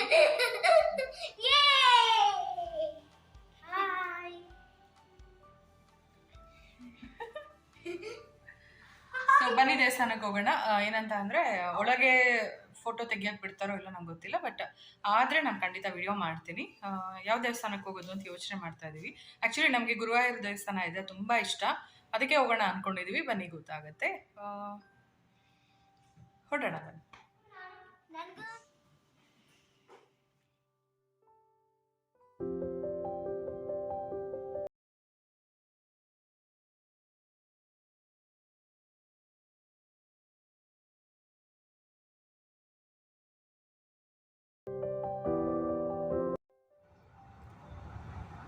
ಹೊರಟಿದ್ವಿ ಫ್ರೆಂಡ್ಸ್. ಇವತ್ತೇನಂದರೆ ಗುರುವಾಯೂರು ಟೆಂಪಲ್ಗೆ ಹೋಗಬೇಕು ಅಂತ ಅಂದ್ಕೊಂಡಿದ್ವಿ. ಈಗ ಶ್ರೀ ಹರಿಹರ ಪೀಠಂ ಅಂತ ಒಂದು ದೇವಸ್ಥಾನಕ್ಕೆ ನೋಡೋಣ. ಫಸ್ಟ್ ಟೈಮ್ ಹೋಗ್ತಾ ಇರೋದು, ಅಲ್ಲಿಗೆ ಹೋಗ್ತಾ ಇದ್ದೀವಿ. ಯಾವಾಗಲೂ ಹಾಗೆ ಒಂದು ದೇವಸ್ಥಾನಕ್ಕೆ ಹೋಗಬೇಕು ಅಂತ ಪ್ಲ್ಯಾನ್ ಮಾಡ್ಕೊಂಡಿರ್ತೀವಿ, ಇನ್ನೊಂದು ದೇವಸ್ಥಾನಕ್ಕೆ ಹೋಗ್ತೀವಿ. ಯಾವಾಗಲೂ ಹಂಗೆ ಆಗುತ್ತೆ. ವಿಡಿಯೋ ಮಾಡ್ಕೊಳ್ಳೋದಕ್ಕೆ ಬಿಟ್ಟರೆ ಖಂಡಿತ ವಿಡಿಯೋ ಮಾಡಿ ನಾನು ನಿಮಗೂ ತೋರಿಸ್ತೀನಿ, ಓಕೆನಾ, ದೇವಸ್ಥಾನ ಹೇಗಿದೆ ಅಂತ ಹೇಳ್ಬಿಟ್ಟು. ಸೊ ಹಾಗೆ ಇವತ್ತು ಬರ್ಡೇ ತುಂಬ ಸಿಂಪಲ್ ಆಗಿತ್ತು. ಮತ್ತು ನನ್ನ ಹಸ್ಬೆಂಡ್ಗೆ ಕೇಕು ಅದು ಇದು ಎಲ್ಲ ಇಷ್ಟ ಆಗೋದಿಲ್ಲ, ಅದಕ್ಕೋಸ್ಕರ ನಾರ್ಮಲಾಗಿ ಸಿಂಪಲಾಗಿ ಏನು ಮಾಡಬೇಡ ಅಂತ ಹೇಳಿದ್ರು. ಸರಿ ಅಟ್ಲೀಸ್ಟ್ ಈ ಥರ ಪಾಯಸ ವಡೆ ಏನಾದರೂ ಮಾಡೋಣ ಅಂತ ಹೇಳ್ಬಿಟ್ಟು ಸಿಂಪಲಾಗಿ ಮಾಡಿದ್ದಷ್ಟೇ. ಸೊ ಹೀಗಿತ್ತು ಸೆಲೆಬ್ರೇಷನ್ ಅಂತ ಏನಿಲ್ಲ, ದೇವಸ್ಥಾನಕ್ಕೆ ಹೋಗ್ಬಿಟ್ಟು ಬಂದರೆ ಅಷ್ಟೇ ಬರ್ಡೇ. ನಮ್ಮ ಮಕ್ಕಳನ್ನ ತೋರಿಸ್ತೀನಿ ನೋಡಿ, ರೆಡಿಯಾಗಿದ್ದಾರೆ. ಖುಷಿನಾ ದೇವಸ್ಥಾನಕ್ಕೆ ಹೋಗ್ತಾರೆ ಅದಕ್ಕೆ? ತುಂಬಾ ಖುಷಿ. ಪಪ್ಪನ ಬರ್ತ್ಡೇಗೆ ನಾನು ಫಸ್ಟ್ ಹೋಗ್ತಿದ್ದೆ ದೇವಸ್ಥಾನಕ್ಕೆ, ಆಗ ಹ್ಯಾಪಿ ಬರ್ತ್ಡೇ ಅಂತ ಕೈ ಇಟ್ಕೊಂಡಿರುತ್ತೆ. ಹೌದಾ? ಇಬ್ರು ಗ್ರೀಟಿಂಗ್ ಮಾಡಿದ್ರು, ತುಂಬಾ ಚೆನ್ನಾಗಿತ್ತು. ನಾನು ಅದು ನಿಮಗೆ ಶೇರ್ ಮಾಡಿದ್ದೀನಿ ಬೆಳಗ್ಗೆ ಅನ್ಕೋತೀನಿ. ಇದು ನನ್ನ ಹಸ್ಬೆಂಡ್ಗೆ ನೋಡಿ ದೇವಸ್ಥಾನಕ್ಕೆ ಹೋಗೋಣ ಅನಿಸ್ತಂತೆ. ಹರಿಹರ ಎರಡು ಒಂದೇ ಕಡೆ ಇದ್ದಾರೆ, ಹೋಗೋಣ ಅಂತ. ನಮ್ಮ ಮನೆಗೆ ತುಂಬಾ ಹತ್ರ ಇತ್ತು, ನೋಡೋಣ ಅಂತ ಬಂದ್ವಿ. ಬಟ್ ಹೊರಗಡೆಯಿಂದ ಸೀರಿಯಸ್ಲಿ ನನಗೆ ನಿಜ ಅಂಗಡಿ ಥರನೇ ಅನಿಸ್ತು. ಬಟ್ ಆಮೇಲೆ ಆ ಕಾರಲ್ಲಿ ಇಬ್ಬರು ಅಜ್ಜಿ ಇಳಿತಾ ಇದ್ರು ನೋಡಿ, ಅದನ್ನು ನೋಡಿ ಸರಿ ಹೋಗಿಲ್ಲ, ಅದು ಪಕ್ಕ ದೇವಸ್ಥಾನನೇ ಅಂತೆಲ್ಲ ಹೇಳಿಬಿಟ್ಟು ಆಮೇಲೆ ಹೋಗ್ತಾ ಇದ್ದೀವಿ. ತುಂಬ ಚೆನ್ನಾಗಿತ್ತು, ತುಂಬ ಪ್ರಶಾಂತವಾಗಿತ್ತು ಅಂತ ನಮಗನ್ನಿಸ್ತು. ವೆಂಕಟೇಶ್ವರ ಸ್ವಾಮಿ ತುಂಬಾ ಚೆನ್ನಾಗಿತ್ತು. ಮತ್ತು ಶಿವ ನೋಡಿ ತುಂಬ ಇಷ್ಟ ಆಯಿತು, ಈಶ್ವರನ ನಿಜ ತುಂಬಾ ಖುಷಿ ಆಯಿತು. ಅಲ್ಲಿ ಲೆಫ್ಟ್ಗೆ ನವಗ್ರಹ ಪ್ರತಿಷ್ಠಾಪನೆ ಮಾಡಿದ್ದಾರೆ. ಈ ಕಡೆ ಬಂದರೆ ವೆಂಕಟೇಶ್ವರ ಸ್ವಾಮಿ ಮತ್ತು ಪದ್ಮಾವತಿ, ಪಕ್ಕದಲ್ಲೂ ಸೇಮ್ ದೇವರಿದೆ. ಅದ್ರ ಪಕ್ಕ ಬಂದರೆ ಗಣೇಶ, ಈಶ್ವರ ಮತ್ತು ಶಂಕರಾಚಾರ್ಯರು, ಅದ್ರ ಪಕ್ಕ ಸಾಯಿಬಾಬಾ ಮತ್ತು ಆಂಜನೇಯ ಸ್ವಾಮಿ ಇದ್ದಾರೆ. ಪೂಜೆ ಎಲ್ಲ ಮುಗಿಸ್ಕೊಂಡು ಬಂದು ಕೂತ್ಕೊಂಡ್ವಿ. ನಮ್ಮ ಆದ್ಯನ ನೋಡಿ ಎಷ್ಟು ಧೈರ್ಯ, ಓದ್ಲು ರಕ್ಕ ಸೈಲೆಂಟಾಗಿದ್ಲು. ಫಸ್ಟ್ ಅವಳೇ ಹೇಳಿ ಕರ್ಕೊಂಡು ಹೋಗಿದ್ದು. ಎಷ್ಟು ನೀಟಾಗಿ ಅವಳು ಎರಡು ತೊಗೊಂಡು, ಅವ್ರ ಅಕ್ಕ ಎರಡು ತೊಗೊಂಡು, ನನಗೆ ಆದ್ಯನಿಗೆ ಒಂದು ಬಂಗಾರ ಬಂದು ಅವ್ರ ಅಪ್ಪನಿಗೆ ಮತ್ತು ಅವಳಿಗೆ ತೊಗೊಂಡು ಬಂದು ಪ್ರಸಾದ ಕೊಟ್ಟರು. ಎಷ್ಟು ಖುಷಿ ಆಯಿತು ಅಲ್ವಾ? ಅವರೇ ಬಂದು ನನಗೆ ತಂದುಕೊಟ್ರು ಪ್ರಸಾದ. ನಮ್ಮ ಆದ್ಯ ಅಂತೂ ತುಂಬಾ ಧೈರ್ಯ, ಹೊರಗಡೆ ಒಂದು ಚೂರು ಎದುರೋದಿಲ್ಲ. ಬಂಗಾರು ಸ್ವಲ್ಪ ನಾಚ್ಕೊತಾಳೆ, ಬಟ್ ಆದ್ಯ ಯಾರಿದ್ರೂ ಎದುರೋದಿಲ್ಲ, ಫುಲ್ಲು ಜೋರಾಗಿ ಮಾತಾಡ್ತಾಳೆ ಆ ಥರ. ನೋಡಿ ದೇವಸ್ಥಾನ ತುಂಬ ಇಷ್ಟ ಆಯಿತು, ತುಂಬ ಪ್ರಶಾಂತವಾಗಿತ್ತು. ತುಂಬ ಹೊತ್ತೆ ಕೂತಿದ್ವಿ. ಸರಿ, ಅದಾದಮೇಲೆ ಸಾಕು ಇಲ್ಲೇ ನಾವೆಲ್ಲ ದೇವರು ನೋಡಿದ್ವಿ ಅಂತ ಹೇಳಿಬಿಟ್ಟು ಮನೆ ಕಡೆಗೆ ಹೊರಟ್ವಿ. ನೋಡಿ USA ನಿಮಗೂ ನಾನು ದೇವ್ರ ದರ್ಶನ ಮಾಡಿದ್ದೀನಿ.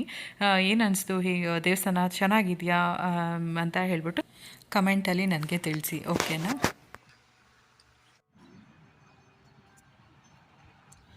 ಇಲ್ಲಿರೋರು ಯಾರಾದರೂ ಇದ್ರೆ ವಿಸಿಟ್ ಮಾಡಿ, ಚೆನ್ನಾಗಿದೆ ದೇವಸ್ಥಾನ. ಚಟ್ನೀಸ್ ಇಂಡಿಯನ್ ರೆಸ್ಟೋರೆಂಟ್ ಪಕ್ಕದಲ್ಲಿದೆ, ಶ್ರೀ ಹರಿಹರ ಪೀಠಂ. ನಾವು ಫಸ್ಟು ಏನಿದು ಇಷ್ಟು ಪುಟ್ಟದಾಗಿದೆ, ಹೊರಗಡೆಯಿಂದ ಒಂದು ಶಾಪ್ ಥರ ಕಾಣಿಸ್ತಿದೆ ಅಂದ್ಕೊಂಡ್ವಿ, ಬಟ್ ಒಳಗಡೆ ಹೋದ್ಮೇಲೆ ಚೆನ್ನಾಗಿತ್ತು. ನೀವು ನೋಡಿದ್ರಿ ಅಲ್ವಾ, ದೇವರು ತುಂಬ ಚೆನ್ನಾಗಿತ್ತು. ವೆಂಕಟೇಶ್ವರ ಸ್ವಾಮಿ ಮತ್ತು ನವಗ್ರಹಗಳಿದೆ, ಆಮೇಲೆ ಗಣೇಶ, ಶಿವ, ಶಂಕರಾಚಾರ್ಯರು ಮತ್ತು ಸಾಯಿಬಾಬಾ, ಆಂಜನೇಯ ಸ್ವಾಮಿ ಎಲ್ಲ ವಿಗ್ರಹಗಳು ಇದೆ. ಒಂದೇ ಕಡೆ ಎಲ್ಲ ದೇವಸ್ಥಾನ, ಎಲ್ಲ ದೇವ್ರನ್ನೂ ನೋಡ್ದಂಗೆ ಆಯಿತು, ಚೆನ್ನಾಗಿದೆ. ಇಲ್ಲಿ ಯಾರಾದರೂ ಇದ್ರೆ ವಿಸಿಟ್ ಮಾಡಿ. ಮತ್ತು ನಿಮ್ಮೆಲ್ರಿಗೂ ಕೂಡ USA ದೇವ್ರನ್ನ ತೋರಿಸಿದ್ದೀನಿ, ಏನು ಅನಿಸ್ತು ಅಂತ ಕೂಡ ಕಮೆಂಟ್ ಮಾಡಿ. ಎಲ್ರಿಗೂ ಒಳ್ಳೇದಾಗಲಿ ಅಂತ ಕೇಳ್ಕೊಂಡಿದ್ದೀನಿ. ನೀವು ಹಾಗೆ ನಮಸ್ಕಾರ ಮಾಡ್ಕೊಳ್ಳಿ. ಸೊ ಇವಾಗ ಕಮೆಂಟ್ಸ್ ಬಗ್ಗೆ ಹೇಳೋ ಟೈಮ್. ಈಗ ಫಸ್ಟು ಇವಾಗ ನಾನು ತೊಗೊಳ್ತಾ ಇರೋ ಕಮೆಂಟ್ ಮಹೇಶ್ ಅಂತ. ಹಾಯ್ ಮಹೇಶ್, ಎಲ್ಲದಕ್ಕೂ ಕಮೆಂಟ್ ಮಾಡ್ತೀರಾ, ಎಲ್ಲ ವೀಡಿಯೋಸ್ ನೋಡ್ತೀರಾ. ಯಾಕಂದರೆ ತುಂಬ ನಾನು ಸ್ಟಾರ್ಟಿಂಗ್ ಯೂಟ್ಯೂಬ್ ಓಪನ್ ಮಾಡಿದಾಗಿಂದ ಆಲ್ಮೋಸ್ಟ್ ಒಂದು 2-3ನೇ ವೀಡಿಯೋಯಿಂದನೇ ನೀವು ಕಮೆಂಟ್ ಮಾಡ್ತೀರಾ. ಅವತ್ತಿಂದ ವೀಡಿಯೋಸ್ ನೋಡ್ತಾ ಇದ್ದೀರಾ, ಹೀಗೆ ಸಪೋರ್ಟ್ ಮಾಡ್ತಾರೆ ಯಾವಾಗಲೂ. Thank you so much. ಯಾವಾಗಲೂ ಹಾಯ್ ಅಕ್ಕ, ವಿಡಿಯೋ ಚೆನ್ನಾಗಿದೆ, ಹಾಯ್ ಆದ್ಯ, ಮತ್ತು ಮೊನ್ನೆ ಕೂಡ ಡ್ರೆಸ್ ಚೆನ್ನಾಗಿದೆ ಅಕ್ಕ ಅಂತೆಲ್ಲ ಕಮೆಂಟ್ ಮಾಡಿದ್ರಿ. ತುಂಬ ಥ್ಯಾಂಕ್ಸ್. ಆ್ಯಕ್ಚುಲಿ ಅಕ್ಕ ಅನ್ನೋದಕ್ಕೆ ತುಂಬ ಖುಷಿ ಆಗುತ್ತೆ, ನನಗೊಬ್ಬ ತಮ್ಮ ಸಿಗ್ತಾ ಅಂತ ಹೇಳ್ಬಿಟ್ಟು. Thank you so much Mahesh. ಯಾವಾಗಲೂ ಹೀಗೆ ನೋಡ್ತಾರಿ, ಫ್ರೆಂಡ್ಸ್ ಫ್ಯಾಮಿಲಿಗೂ ಶೇರ್ ಮಾಡಿ. ಮತ್ತು ನನ್ನ ಮಕ್ಕಳು ಕೂಡ ಹಾಯ್ ಹೇಳ್ತಾರೆ ನಿಮಗೆ.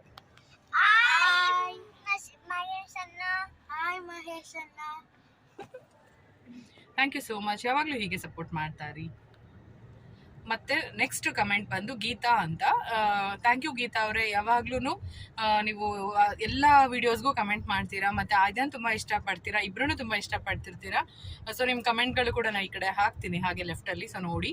ಮತ್ತು ತುಂಬ ಥ್ಯಾಂಕ್ಸ್, ಯಾವಾಗಲೂ ಇದೇ ಥರ ನಮ್ಮ ಚಾನೆಲ್ ನೋಡ್ತಾರಿ, ಮತ್ತು ನನ್ನ ಮಕ್ಳಿಗೂ ಇದೇ ಥರ ಇಷ್ಟಪಡಿ ಯಾವಾಗ್ಲೂ, ಅದೊಂದು. ಮತ್ತು ತುಂಬ thanks.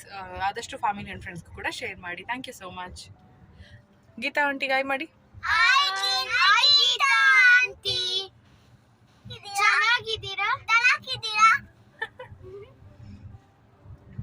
Thank you so much Geetha ಅವರೇ. ಸೊ ನೆಕ್ಸ್ಟ್ ಕಮೆಂಟ್ ಬಂದು, ಅವರು ಹೆಸರು ಕರೆಕ್ಟಾಗಿ ಗೊತ್ತಿಲ್ಲ, ನಾನು ಮೆಸೇಜ್ ಕಳಿಸಿದ್ದೀನಿ ಅವ್ರಿಗೆ, ನೋಡಬೇಕು ಅವ್ರ ಹೆಸರು. ಅವ್ರು ರಿಪ್ಲೈ ಮಾಡಿದ್ರೆ ನಾನು ಹಾಗೆ ಅವ್ರ ಹೆಸರು ಕೂಡ ಮೆನ್ಷನ್ ಮಾಡ್ತೀನಿ. ನೀವು ಯಾವಾಗಲೂ ಕಮೆಂಟ್ ಮಾಡ್ತಿರ್ತೀರಾ, ಥ್ಯಾಂಕ್ ಯು ಸೋ ಮಚ್. ಮತ್ತು ನೀವು ತುಂಬ ಕ್ಯೂರಿಯಾಸಿಟಿ ಇದೆ, ಹೆಂಗೆ ಅಂದರೆ ನಿಮ್ಮ ಲವ್ ಸ್ಟೋರಿ ಬಗ್ಗೆ ಹೇಳಿ. ನೀವು ಹೇಳೋವರೆಗೂ ನಾನು ಪ್ರತಿದಿನ ಕಮೆಂಟ್ ಮಾಡ್ತೀನಿ ಅಂತೆಲ್ಲ ಹೇಳ್ತಿರ್ತೀರಾ. ಸೊ ತುಂಬ ದೊಡ್ಡ ಲವ್ ಸ್ಟೋರಿ ನಮ್ಮದು, ತುಂಬ ಪುಟ್ಟದಾಗಿ ಮುಗಿಯೋದಿಲ್ಲ. ಖಂಡಿತ ಹೇಳ್ತೀನಿ, ಟೈಮ್ ಬರುತ್ತೆ, ಖಂಡಿತ ನಾನು ಶೇರ್ ಮಾಡ್ತೀನಿ ನಿಮ್ಮ ಹತ್ರ. ಮತ್ತು ಥ್ಯಾಂಕ್ ಯು ಸೋ ಮಚ್. ಯಾವಾಗಲೂ ನಮ್ಮ ಚಾನಲ್ ಹೀಗೆ ನೋಡ್ತಾ ಇರಿ, ಮತ್ತು ಫ್ರೆಂಡ್ಸ್ ಆ್ಯಂಡ್ ಫ್ಯಾಮಿಲಿಗೂ ಶೇರ್ ಮಾಡಿ, ಸಬ್ಸ್ಕ್ರೈಬ್ ಮಾಡ್ಕೊಳ್ಳೋದು ಕೇಳಿ. Thank you so much. ಮೋ ಹೇಳಿ ಹಾಯ್. ಈ ಥರ ನನ್ನ ತಡೆ ನೋಡ್ತೀರಿ ಸಪೋರ್ಟ್ ಮಾಡಿ. Thank you so much. Thank you so much. ಆದಷ್ಟು ಬೇಗ ಖಂಡಿತ ನಿಮ್ಮ ಇರೋದು ನಿಮ್ಮ ಯಾವಾಗಲೂ ಕೇಳ್ತಿರ್ತೀರಲ್ವಾ ಲವ್ ಸ್ಟೋರಿ ಹೇಳಿ ಅಂತ, ಖಂಡಿತ ಹೇಳ್ತೀನಿ. ಒಂದು ಸ್ವಲ್ಪ ಟೈಮ್ ಕೊಡಿ ನನಗೂ, ಓಕೆನಾ? ಸೊ ಫ್ರೆಂಡ್ಸ್ ಆ್ಯಂಡ್ ಫ್ಯಾಮಿಲಿಗೆ ಶೇರ್ ಮಾಡಿ, ಸಬ್ಸ್ಕ್ರೈಬ್ ಮಾಡ್ಕೊಳ್ಳೋದು ಕೇಳಿ, ಯಾವಾಗಲೂ ಹೀಗೆ ಸಪೋರ್ಟ್ ಮಾಡಿ. ಸೊ ಇವತ್ತಿನ ಈ 3 ಕಮೆಂಟ್ ಇದಾಗಿತ್ತು. ನೆಕ್ಸ್ಟ್ ವಿಡಿಯೋದಲ್ಲಿ ನಾನು ಮತ್ತೆ 3 ಕಮೆಂಟ್ ತೊಗೋತೀನಿ. ಸೊ ಎಲ್ಲರದು ತೊಗೊತೀನಿ, ಯಾರು ನನಗೆ ಕಮೆಂಟ್ಸ್ ಮಾಡ್ತಾ ಇದ್ದೀರಾ, ಮತ್ತು ನನಗೆ ಸ್ಟಾರ್ಟಿಂಗ್ ಡೇಯಿಂದ ಸಪೋರ್ಟ್ ಮಾಡ್ತಿರೋರು ಇದ್ದಾರೆ. ಸೊ ನಾನು ಅವ್ರದ್ದು ಕೂಡ ಮೆನ್ಷನ್ ಮಾಡ್ತೀನಿ ಖಂಡಿತ. ಸೊ ಇವತ್ತಿಗೆ ಸದ್ಯಕ್ಕೆ ಇಷ್ಟೇ. ದೇವಸ್ಥಾನನೂ ಆಯಿತು, ಪೂಜೆ ಎಲ್ಲ ಆಯಿತು. ಈಗ ಮನೆ ಕಡೆಗೆ ಬಂದ್ವಿ. ಟೈಮ್ ಆಗಲೇ ಎಷ್ಟು 7:30 ಆಗ್ತಾ ಇದೆ. ಆದರೂ ತುಂಬ ಬೆಳಕಿದೆ, ನೋಡ್ತಾ ಇರ್ಬೋದು ಎಷ್ಟೊಂದು ಬೆಳಕಿದೆ ಅಂತ ಹೇಳ್ಬಿಟ್ಟು. ದೇವಸ್ಥಾನಕ್ಕೆ ಹೋಗ್ಬಿಟ್ಟು ಬಂದ್ವಿ. ಟೀ ಇಡಬೇಕಾಗಿತ್ತು. ಟೀ ಇಡೋಣ ಅಂತ ಅಂದರೆ ಅಲ್ಲಿ ಪ್ರಸಾದ ಬೇರೆ ತಿಂದಿದ್ವಿ. ಊಟ ಇವತ್ತು ಸ್ವಲ್ಪ ಹೆವಿಯಾಗೇ ಇತ್ತು, ಮತ್ತು ಪ್ರಸಾದ ಅದಾದಮೇಲೆ ಒಂಥರ ಹೊಟ್ಟೆ ತುಂಬ್ದಂಗಿತ್ತು. ಅದಕ್ಕೋಸ್ಕರ ಈಗೇನು ಬೇಡ ಅಂತ ರಾತ್ರಿ ಲೈಟಾಗಿ ಚಪಾತಿ ಆ ಥರ ಏನಾದರೂ ಮಾಡ್ಕೊಂಡು ತಿಂದರೆ ಆಗುತ್ತೆ. ಅದ್ರ ಜೊತೆಗೆ ಈಗ ನನ್ನ ಹಸ್ಬೆಂಡ್ ಹೊರಗಡೆ ಹೋಗಿದ್ದಾರೆ, ಫ್ರೆಂಡ್ಸ್ ಎಲ್ಲ ಕರೆದ್ರಂತೆ, ಅದಕ್ಕೆ ಹೋಗಿದ್ದಾರೆ. ಮತ್ತು ಏನಂತ ಅಂದರೆ ಇಂಡಿಯಾದಲ್ಲಿದ್ದರೆ ಸರ್ಪ್ರೈಸ್ ಪಾರ್ಟಿ ಅಂತ ಹೇಳ್ಬಿಟ್ಟು ಕೇಕ್ ತರೋದು ಅಥವಾ ಏನಾದರೂ ಗಿಫ್ಟ್ಸ್ ತರೋದು ಈ ಥರದ್ದೆಲ್ಲ ಮಾಡ್ತಾ ಇದ್ವಿ. ಇಲ್ಲೇನಾಗುತ್ತೆ ಅಂತ ಅಂದರೆ ಈಗ ನಾವು ಹೊಸದಾಗಿ ಬಂದಿರೋದು, ಮತ್ತು ಇನ್ನೊಂದು ನಂದು DL ಇಲ್ಲ. ಇಲ್ಲಿ ಎಲ್ಲಿಗೆ ಹೋಗಬೇಕು ಅಂದರೂ ನಡ್ಕೊಂಡೆಲ್ಲ ಹೋಗೋಕ್ಕಾಗೋದಿಲ್ಲ, ನಾವು ಕಾರಲ್ಲೇ ಹೋಗಬೇಕು. ಈ ಕಡೆ ನನ್ನ ಹಸ್ಬೆಂಡ್ನೇ ಕರ್ಕೊಂಡೋಗಿ ಅವ್ರ ಕಾರ್ಡೇ ಸ್ವೈಪ್ ಮಾಡಿ ಅವ್ರಿಗೆ ಗಿಫ್ಟ್ ಕೊಡ್ಸೋದ್ರು ಚೆನ್ನಾಗಿರೋದಿಲ್ಲ. ಸೊ ಅದಕ್ಕೋಸ್ಕರ ಅದು ಬಂದು, ಸೊ ಪರವಾಗಿಲ್ಲ, ನೆಕ್ಸ್ಟ್ ವರ್ಷದಷ್ಟರಲ್ಲಿ DL ಆಗಿರುತ್ತೆ, ನಂದು ಅಕೌಂಟ್ ಇರುತ್ತೆ. ಏನಾದ್ರು ಅಟ್ಲೀಸ್ಟ್ ಜಾಯಿಂಟ್ ಅಕೌಂಟ್ ಆದರೂ ಮಾಡಿಸೋಣ ಅಂತ ಅಂದ್ಕೊಂಡಿದ್ವಿ. ಬಟ್ ಎಲ್ಲದಕ್ಕೂ ಅವ್ರ ಕಾರ್ಡೇ ಯೂಸ್ ಮಾಡ್ತಾ ಇದ್ದೀನಿ. ಸೊ ಸೆಪ್ರೇಟಾಗಿ ನಂದು ಬ್ಯಾಂಕಲ್ಲಿ ಅಕೌಂಟ್ ಮಾಡಿಸ್ಕೊಬೇಕು. ತುಂಬ ಕೆಲಸಗಳಿದ್ದಾವೆ ಇನ್ನು ಮುಂದಿನ ವರ್ಷದಷ್ಟರಲ್ಲಿ ಎಲ್ಲ ಆಗಿರುತ್ತೆ. ನೋಡೋಣ, ಇನ್ನು ಏನಾದರೂ ಅವಾಗ ಸರ್ಪ್ರೈಸ್ ಪಾರ್ಟಿ ಅರೇಂಜ್ ಮಾಡಿದ್ರೆ ಆಯಿತು ನೆಕ್ಸ್ಟ್ ವರ್ಷ ಅಂತ ಅಂದ್ಕೊಂಡ್ವಿ. ಲಾಸ್ಟ್ ಇಯರ್ ಅಂತೂ ನಾವು ಇಂಡಿಯಾದಲ್ಲಿ ಇದ್ವಿ, ಇಲ್ಲಿ ಇರಲೇ ಇರಲಿಲ್ಲ. ಲಾಸ್ಟ್ ಇಯರು ನನ್ನ ಹಸ್ಬೆಂಡ್ ಬಂದು 2 months ಆಗಿತ್ತು ಇಲ್ಲಿಗೆ. ಅವಾಗ ಅಲ್ಲಿದ್ವಿ. ಬರ್ಡೇಗೆ ಜೊತೆಗೆ ಇಲ್ವಲ್ಲ ಅಂತೆಲ್ಲ ಅಂದ್ಕೊಂಡು ಮೊನ್ನೆ ಲಾಸ್ಟ್ ಸ್ಯಾಟರ್ಡೆ ಹೋಗಿದ್ವಿ ಅಲ್ಲ ನಮ್ಮ ಫ್ರೆಂಡ್ ಮನೆಗೆ. ಅವರು ನಾನು ಫೋನಲ್ಲಿ ಮಾತಾಡಬೇಕಾದ್ರೆ ಹಾಗೆ ಹೇಳಿದೆ ನಾನು, ಇವತ್ತು ನನ್ನ ವಿನಯ್ ಬರ್ಡೇ ಇದೆ ಅಂತೆಲ್ಲ ಹೇಳ್ಬಿಟ್ಟು. ಅದಕ್ಕೆ ಅವರು ಪಾಪ ಮನೆ ತುಂಬ ದೂರ, ನಿಮ್ಗೆ ಈಗಾಗಲೇ ಗೊತ್ತು. ಆದರೂ ಕೂಡ ಅವರು ಬಂದು ವಿನಯ್ಗೆ ಕೇಕ್ ಕಟ್ ಮಾಡಿಸಿ ಟೀ-ಶರ್ಟ್ ಎಲ್ಲ ಗಿಫ್ಟ್ ಮಾಡಿ ಬರ್ಡೇ ಸೆಲೆಬ್ರೇಟ್ ಮಾಡಿ ಹೋಗಿದ್ರು ಹೋದ ವರ್ಷ. ಆ್ಯಕ್ಚುಲಿ ಅವರು ನಿಜ ಎಷ್ಟು ಥ್ಯಾಂಕ್ಸ್ ಹೇಳಿದ್ರು ಸಾಲದು. ಡೇ 1 ನನ್ನ ಹಸ್ಬೆಂಡ್ USA ಬಂದಿದ್ದ ದಿನದಿಂದ ಏರ್ಪೋರ್ಟಿಂದ ಕರ್ಕೊಂಡು ಬಂದು ಏನೇನು ಬೇಕು ಎಲ್ಲ ಕೊಡಿಸಿ ಪ್ರತಿಯೊಂದು ಹೆಲ್ಪ್ ಮಾಡಿದ್ದಾರೆ ಅವರಂತೂ, ಹೇಳಬೇಕು ಅಂತ ಅಂದರೆ. ಯಾಕಂದರೆ ಈಗಿನ ಕಾಲದಲ್ಲಿ ಏನಾದರೂ ಒಂದು ಕೆಲಸ ಹೇಳಿದ್ರೆ ತಪ್ಪಿಸ್ಕೊಬೇಕು ಅಂತಲೇ ಅಂದ್ಕೊಂಡಿರೋರ ಮಧ್ಯ ಈ ಥರ ಫ್ರೆಂಡ್ಸ್ ಇರೋದು ಒಂಥರ ತುಂಬ ಖುಷಿ ಆಗುತ್ತೆ. ನಮ್ಮ ಲೈಫಲ್ಲಿ ತುಂಬ ಫ್ರೆಂಡ್ಸ್ ಇದ್ದರು, ಫ್ರೆಂಡ್ಶಿಪ್ ಮಾಡಿದ್ದೀವಿ, ಎಲ್ಲ ಥರ ಆಗಿದೆ. ಎಲ್ಲರೂ ಏನಂತ ಅಂದರೆ ಏನಾದರೂ ಕಷ್ಟ ಅಂತ ಬಂದಾಗ ಖಂಡಿತ ಕೈ ಕೊಟ್ಬಿಡ್ತಾರೆ. ಆ ಥರ ಏನಂತಂದರೆ ಈಗ ನಮ್ಮದೇ ಎಲ್ಲ ಇವಾಗ ನಿಮ್ಮ ಓನಾಗಿ ಏನು ಬೇಡ, ನಮ್ಮ ದುಡ್ಡು ಕೊಡ್ತೀವಿ, ನಾವು ಕಂಪ್ಲೀಟಾಗಿ ನಾವೇ ದುಡ್ಡು ಕೊಡ್ತೀವಿ, ಜಸ್ಟ್ ಒಂದು ಹೆಲ್ಪ್ ಮಾಡಿ ಅಂತ ಏನಾದರೂ ಹೇಳಿದ್ರು ಕೂಡ ಆ ಟೈಮಲ್ಲಿ ಕೈ ಕೊಟ್ಬಿಡ್ತಾರೆ. ಈ ಥರ ಎಕ್ಸ್ಪೀರಿಯನ್ಸ್ ತುಂಬ ಆಗಿದೆ ನಮಗೆ. ಬಟ್ ಅಂಥವ್ರ ಮಧ್ಯ ಏನೂ ಎಕ್ಸ್ಪೆಕ್ಟೇಷನ್ ಇಲ್ದಿರ ಇಷ್ಟು ಚೆನ್ನಾಗಿ ಬಂದು ಅವತ್ತು ಬರ್ಡೇ ಸೆಲೆಬ್ರೇಟ್ ಮಾಡಿದ್ರು. ಮತ್ತು ಹೇಳ್ದಂಗೆ ನನ್ನ ಹಸ್ಬೆಂಡ್ಗೆ ಏನಂತಾರೆ, ಅವ್ರು ಹೇಳ್ತಾ ಇದ್ರು, ಅಯ್ಯೋ ನಾವು ಮೊದಲು ಹತ್ರದಲ್ಲಿ ಇದ್ವಿ, ಇವಾಗಷ್ಟೇ ದೂರ ಹೋಗಿದ್ದೀವಿ. ನನ್ನ ಲಾಸ್ಟ್ ಬ್ಲಾಗಲ್ಲಿ ಹೇಳಿದ್ದೆ, ನನ್ನ ಹಸ್ಬೆಂಡ್ ಬರೋದು 3 ದಿನ ಅಂತ ಅವರು ಸ್ವಂತ ಮನೆಗೆ ಹೋಗಿದ್ದು. ಇಲ್ಲೇ ಇದ್ದಿದ್ರೆ ತುಂಬ ಹೆಲ್ಪ್ ಆಗಿರೋದು ಅಂತ ಅಂದ್ಬಿಟ್ಟು. ಮತ್ತು ಇಲ್ಲೇ ನಮ್ಮನೇಲೇ ಬಂದಿರಿ, ಮನೆ ದೊಡ್ಡದಲ್ವಾ ಅಂತೆಲ್ಲ ಕರೆದಿದ್ರು. ಮತ್ತು ಡೈಲಿ ಅವರು ಆಫೀಸ್ಗೆ ಹೋಗೋಕ್ಕಾಗೋದಿಲ್ಲ. ನನ್ನ ಹಸ್ಬೆಂಡು 1.5 hour ಒಂದಿನಕ್ಕೆ ಒಂದು ಸೈಡ್ಗೆ ಜರ್ನಿ ಅಂತ ಅಂದರೆ ಆಗೋದಿಲ್ಲ. ಮತ್ತು ಇನ್ನೊಂದು ಫ್ಯಾಮಿಲಿ ಜೊತೆ ಇವರು ಇರೋಕ್ಕಾಗೋದಿಲ್ಲ ಅಲ್ವಾ. ಸೊ ಅದಕ್ಕೆ ಇವರು ಬೇರೆ ಕಡೆ ಇದ್ರು. ಅದೇ ನಾವು ಲಾಸ್ಟ್ ಮನೇಲಿ ಇದ್ವಲ್ಲ ಆ ಮನೇಲಿ ಇದ್ರು ಇವರು. ಸೊ ಹಾಗೆ ವೀಕೆಂಡ್ಸ್ ಇತ್ತು ಅಂದರೆ ಅವಾಗ ಮನೆ ಕರೆಯೋರು. ಇವರು ಹೋಗ್ಬಿಟ್ಟು ಇವ್ರಿಗೆ, ಹೇಗಂದ್ರೆ ಯಾವಾಗಲೂ ನಿಮ್ಮ ಪಾಪ ಅದು ಇದು ತಿಂದಿರ್ತೀರ ಲೈಟಾಗಿ, ಏನೋ ಅಡುಗೆ ಊಟ ಸರಿ ಇರಲ್ಲ ಅಂತ ಹೇಳ್ಬಿಟ್ಟು ಅಂದರೆ ನೀಟಾಗಿ ಊಟ ಎಲ್ಲ ಮಾಡಿ ಹಾಕೋರಂತೆ. ಸೊ ಅದೆಲ್ಲ ಹೇಳ್ತಿರ್ತಾರೆ. ನಿಜ ತುಂಬ ರೇರ್ ಅಪ್ಪ ಈ ಥರ ಫ್ರೆಂಡ್ಸ್ ಸಿಗೋದು. ಬರೀ ನಮಗೊಬ್ರಿಗೆ ಅಂತಲ್ಲ, ಅವ್ರಿಗೆ ತುಂಬಾ ಫ್ರೆಂಡ್ಸ್ ಇದ್ದಾರೆ, ತುಂಬ ಅಂದರೆ ತುಂಬ ಫ್ರೆಂಡ್ಸ್ ಇದ್ದಾರೆ.